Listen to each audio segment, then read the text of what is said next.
సుఖదుఖాల మధ్య మన ప్రవర్తన ఎలా ఉండాలి? మన జీవితంలో సుఖం వరం కాదు, దుఃఖం శాపము కాదు. అవి రెండు మన మీదికి, మన జీవితంలోకి వచ్చే వేవ్స్ లాంటివి. సుఖం వచ్చినప్పుడు ఆస్వాదిద్దాం, కానీ జీవితం అక్కడితో అయిపోలేదు. దుఃఖం వచ్చినప్పుడు బాధపడతాం, కానీ అది మన విలువ కాదని గుర్తించాలి. ఇది సాధ్యం కావాలంటే మనసు స్పందించకుండా ఉండాలి, కానీ అది సాధ్యం కాదు.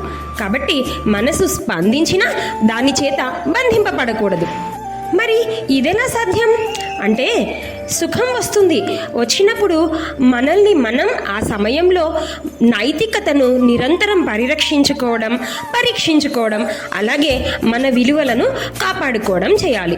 దుఃఖం వస్తుంది, ఆ దుఃఖంలో ఈ దుఃఖం మన ఎదుగుదలకి ఎలా ఉపయోగపడుతుంది అని ఆలోచించి తర్వాత ఏం చేయాలో ప్లాన్ చేసుకోవడం. ఈ వీడియో నచ్చింది కదూ? అయితే వెంటనే కామెంట్ చేయండి సుఖం విలువలు అని, షేర్ చేయండి, సబ్స్క్రైబ్ చేయండి గీతా చైతన్యం. Thank you. శ్రీకృష్ణ అర్పణమస్తు.